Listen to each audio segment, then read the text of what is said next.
Rieccoci, primo Inter Pares, appuntamento del mercoledì, gruppo TV7, siamo in diretta sulla pagina Facebook, ospite l'assessore allo sviluppo economico della Regione Veneto Roberto Marcato. Abbiamo parlato nella prima parte del partito, della Lega, e nella seconda abbiamo parlato della guerra in Ucraina. Ora è arrivato il momento di parlare di quello che riguarda direttamente l'assessorato di Roberto Marcato e lo sviluppo economico. Allora cominciamo, potrei cominciare da mille parti, lasciamo stare un attimo la gente, cominciamo dalla vita normale di tutti i cittadini, dove a un certo punto oggi vedono gli aumenti di luce, dell'acqua, del gas, della benzina, di tant'altro, in maniera peggio di una guerra. La definisco che è anche illegittimo, è anche, mi scusi se dico un termine vergognoso di chi fa queste cose, perché se io ho un negozio e vendo il pane oggi a €1, domani non posso aprire il negozio e venderlo a 2, tanto meno io che servo tutto il popolo italiano, e tu non puoi decidere io ti aumento la corrente da oggi €1, faccio un esempio, domani a 2, perché se io non te la pago tu me la stacchi e mi fai vivere una situazione di degrado. Tu non mi puoi dire aumento il gas oggi da 1 a 2, credo sia di una scorrettezza inaudita. Tu mi avvisi, mi spieghi e lo fai. Invece qui fanno delle cose irregolari dal mio modesto punto di vista, però tutto è permesso e lecito. Mi domando perché Roberto Marcato questo, perché la politica non interviene su questo? Cioè io capisco tutto e condivido tutto gli aumenti, però non condivido il comportamento che la politica ha nel rispetto nei confronti del cittadino. Qui la politica doveva intervenire, no, fermo, prima di passare e aumentarlo ne discutiamo almeno 2 giorni e poi verifichiamo. È sbagliato come concetto? No, guardi, allora io l'ho chiesto qualche giorno fa, ho chiesto di mettere un tetto, non ai prezzi a cui siamo arrivati, ma di ridurre e mettere un tetto ai prezzi dei carburanti e dell'energia, perché sono processi anche molto complessi. Per come si muove il mercato energetico deve essere una decisione anche qua che prende l'Europa. Adesso so che i soliti fenomeni da social mi dice ti fa comodo, a me non mi fa comodo niente. No, è l'Europa che deve intervenire subito. Allora lei mi deve spiegare però perché la benzina, il gasolio, addirittura oggi il gasolio costa più della benzina, che ha meno, che ha meno costi di produzione, perché fare il gasolio costa meno di raffinare la benzina. Invece sono talmente bravi, visto che il gasolio è consumato più della benzina, hanno messo più caro il gasolio. Vabbè, lasciamo stare, però negli altri paesi non hanno un valore e un prezzo come c'è in Italia. Allora, anche su questo c'è questa convinzione che l'Italia abbia questi prezzi e basta. Non è così, ci sono addirittura paesi europei che hanno costi addirittura superiori ai nostri. Credo sia la Norvegia, ha la benzina che costa più che da noi. E ci sono paesi che hanno... uno, io li ho visti ieri, proprio ieri fresco, non ho visto nemmeno uno di quelli che conosciamo. No, io mi sono parlato l'elenco dei paesi che ne hanno più di noi in Europa. Perché c'è questa visione. Allora, è del tutto evidente che il prezzo mi vuole oggi... dire quali sono? Sì, dopo glieli tiro fuori. È del tutto evidente che oggi i prezzi dell'energia sono il frutto e di tensioni internazionali, questo è del tutto evidente, e di speculazioni. Però c'erano prima della guerra. No, tensioni internazionali pre-guerra e guerra. Perché gli aumenti che sono arrivati... ma erano perché c'erano tensioni internazionali. Cioè, quando c'è una tensione fra un paese produttore e esportatore di gas come la Russia e un paese come l'Ucraina, dove passa il tubo che consente all'Europa di avere il gas, cioè, è chiaro che tutto diventa... E poi c'era questo tema, poi c'erano tutta una serie di elementi. Per esempio c'erano previsti degli interventi di manutenzione straordinaria sulle condotte che hanno obbligato di sospendere temporaneamente l'afflusso, e questo ha aumentato il costo del gas.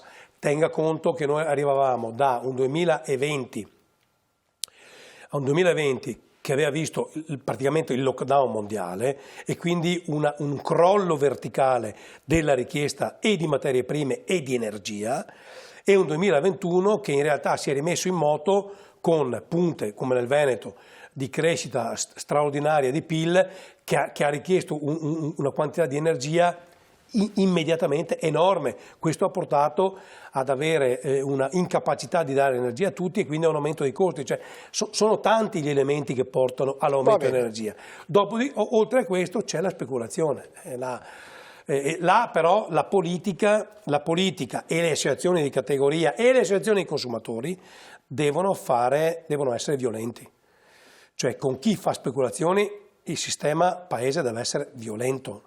Ho visto che ci sono stati anche degli arresti anche questa mattina, non mi ricordo in quale regione del sud, che appunto speculavano sul prezzo dei carburanti. Questi qua vanno messi... Cioè, ci deve essere la corte marziale. Vabbè, non ti ammazzo, io sono contrario alla pena di morte e vai in galera per 100 anni.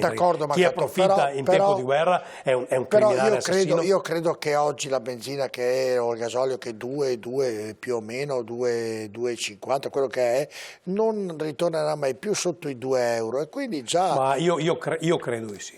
Lei crede io di sì? Credo. No, io credo di sì, perché va della tenuta e dell'economia e sociale, cioè noi possiamo aumentare tutto quello che vogliamo se contestualmente aumenti anche le buste paga. Cioè, che la benzina vada da 1 euro a 2 euro, se il mio stipendio passa da 1.500 a 3.000, nessun problema. Ma se dite me aumenti anche del 10% e la mia busta paga rimane inalterata, cioè mi costringe a fare delle scelte, o mangio o pago la bolletta. E allora, questo che io non posso immaginare che le buste paga a discapito dell'imprenditore. No, secondo me le buste paga aumenteranno poco. Io mi auguro, perché dopo non ci sarà motivo, se nel momento in cui non c'è più motivo per cui la benzina abbia quel prezzo, deve ritornare a prezzi normali, perché va della tenuta sociale e dell'economia.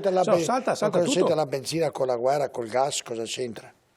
Lì ci sono, ripeto, le tensioni internazionali fanno malissimo i mercati, crollano le borse, aumentano i prezzi, aumentano i tassi. Tutto il mondo dice non acquistiamo più dalla Russia, acquistiamo da altre parti, allora i russi vanno dagli arabi, vendono loro il petrolio agli arabi, gli arabi ce lo vendono a noi, è tutto magna, no, ma poi mi scusi, ma perché gli arabi sono più buoni dei russi? No, però sto facendo un paragone. Perché qua, se facciamo un discorso etico, non compriamo più dai russi, allora... Lei sa quant'è il volume d'affari? Le faccio solo questo esempio qua. Il volume d'affari del lusso in Italia dei russi che comprano. No, ho detto è stata l'Europa a bloccare tutte le transazioni con la Russia. No?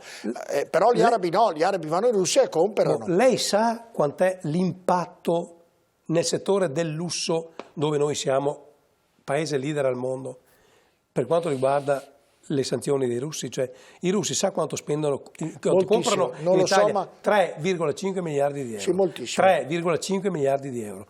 Adesso quei 3,5 miliardi di euro non li spendono più e secondo lei facciamo del male al russo che non compra più la cucina da €500.000 italiana o il gioiello da 14 milioni di euro?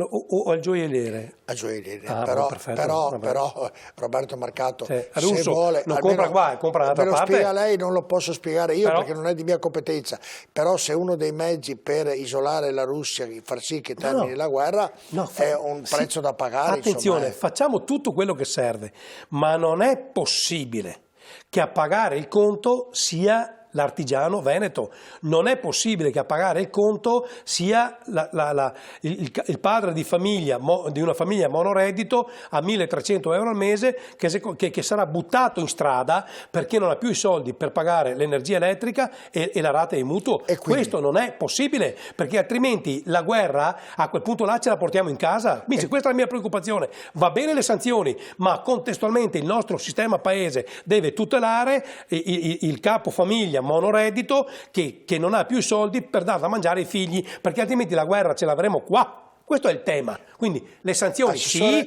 ma bisogna pensare che le sanzioni non le paghino però l'artigiano veneto o calabrese o campano o piemontese o l'imprenditore o la madre single. Attenzione, questo è il tema.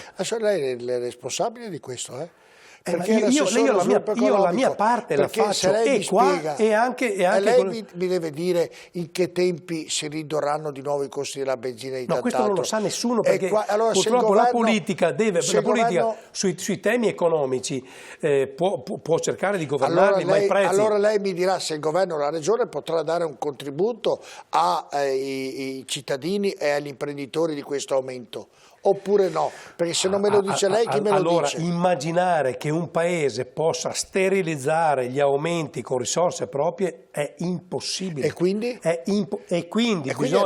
Bisogna governare i processi in modo tale che i prezzi ritornino a un ambito accettabile e laddove ci sono i problemi più grossi intervenire direttamente. Cioè, faccio un esempio, se una famiglia, un operaio, 1.300, 1.400, 1.500 euro al mese, 2 figli, una moglie che fa part time, a un certo punto la bolletta energetica triplica, la rata del mutuo c'è e questo qua rischia di essere buttato in strada perché arriva l'ufficiale giudiziario e ti butta in strada, un paese civile non lo può permettere. Non lo può permettere se non pago la rata del mutuo perché è aumentata l'energia elettrica. Allora quello lo devi aiutare. O blocchi lo sfratto perché è casa sua, o gli dai la possibilità di pagare la rata con dilazioni o con un contributo diretto, perché un paese civile si deve occupare innanzitutto di questi. Io lo chiedo a lei. Questo deve lei farlo. Che deve risolvere. Se non lo fa, a casa. Ma lei che deve risolvere o aiutare a risolvere questo problema. Se avesse la capacità di risolvere i problemi al mondo, probabilmente sarebbe miliardario, scriveria libri. Parlo con lei, mi dice così, parlo con Zaia, mi dice colà, parlo con il ministro, mi dice io così. La mia parte, anche di dirigente di partito, la faccio dicendo al mio partito serve fare questo. Chi decide, Roberto Marcato? È il governo del paese, il governo del paese regionale. C'è anche il suo partito. Tenga conto che nella fiscalità la regione non c'entra nulla, non abbiamo nessuna capacità. Ma nel governo del partito dell'Italia c'è anche il suo partito che può prendere decisioni. Allora tutti assieme devono prendere decisioni per aiutare il popolo italiano. Ma io per esempio sono per lo scostamento di bilancio, Draghi no, il PD no, io sono per lo scostamento di bilancio, siamo in tempo di guerra, io sono per lo scostamento di bilancio e perché il PNRR venga completamente riscritto. Ragazzi, è stato fatto per ristrutturare l'economia rinforzandola dopo il lockdown, è stato fatto per quello. Bene, oggi oltre a quello c'è anche la guerra, quindi va completamente rivisto. Serve per salvare vite umane in Italia? Lo usiamo anche per quello, mi dispiace. L'energia pulita aspetterà un attimo, ragazzi. Io devo, perché avere l'ambiente pulito e la gente morta mi interessa poco. No, io ho capito, io sto cercando di capire. Ecco. L'assessore, dobbiamo agire su questo, scostamento di bilancio e revisione completa del PNRR. Va bene. Ci sono 220 miliardi, mi sembra pochi, No. Possiamo salvare qualche famiglia, qualche impresa e salviamola. Marcato sono meno, qualcuno è stato speso, non sono più 220. Sì, va bene, quello così, ma sono insomma, molti meno. Guardi, si trovano. Però dobbiamo decidere che salvare vite umane, perché non possiamo, come dire, essere accoglienti nei confronti di chi scappa dalla guerra anche in Ucraina, ovviamente dovere morale. Ma attenzione che dopo i profughi non diventiamo noi altri però. Bene. Perché vedere un Veneto che finisce in strada perché non ha pagato la rata del mutuo, perché è aumentata la bolletta energetica, mi si strappa il cuore dal petto, ragazzi, bisogna che pensi a questi. Il mio lavoro di politico è pensare a questi dopo a tutto il mondo, ma bisogna preoccupare questi prima. Tutti i giorni ha contatto sul ragionamento del cittadino, l'ha spiegato, poi lei tutti i giorni ha contatto con gli imprenditori veneti, certo. Perché l'assessore allo sviluppo economico è il primo che deve dare delle risposte a questi imprenditori.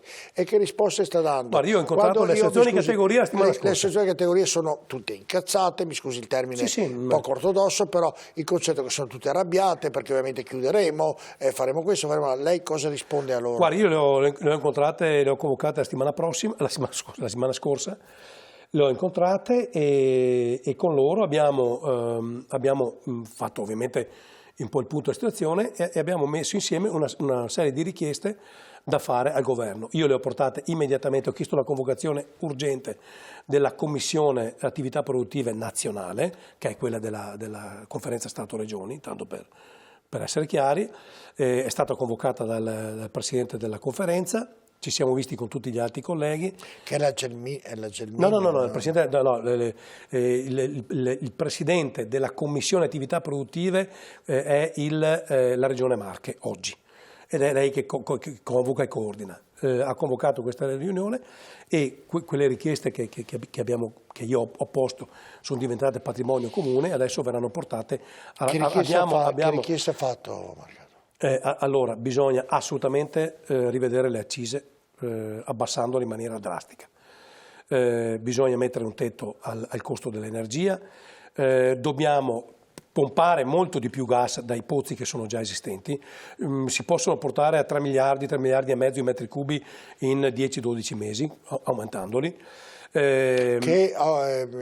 Praticamente che fa bisogno... È una parte minima rispetto al fabbisogno, però questo consentirebbe non tanto di rispondere al fabbisogno, ma di calmierare i prezzi, che sarebbe già una roba importante. Quindi per abbassare i prezzi bisogna, mi rendo conto che è una bestemmia, ma dobbiamo riaprire tutte le centrali a carbone che abbiamo, per breve tempo, perché queste hanno un effetto serra devastante, ma ne abbiamo assoluta necessità. Abbiamo chiesto di ridurre la burocrazia sulle concessioni per quanto riguarda il fotovoltaico. Io resto sempre dell'avviso che abbiamo chilometri quadrati di tetti industriali su cui potremo mettere fotovoltaico. Ovviamente il fotovoltaico non può essere una risposta per l'acciaieria, perché servirebbe una montagna di fotovoltaico per aziende energivore come quelle, ma per le aziende normali potremo dare il fabbisogno che serve. Quindi fare questo. Abbiamo chiesto al governo di fare questo. E che tempo di risposta? Che tempo abbiamo l'incontro nell'incontro che abbiamo fatto l'altro ieri con la Commissione, abbiamo chiesto un incontro con l'unità di crisi per l'Ucraina e ce l'abbiamo giovedì prossimo. E quindi nel caso in cui vengano approvate le sue richieste ci vorrà tempo... Beh, insomma, siamo in tempo di guerra.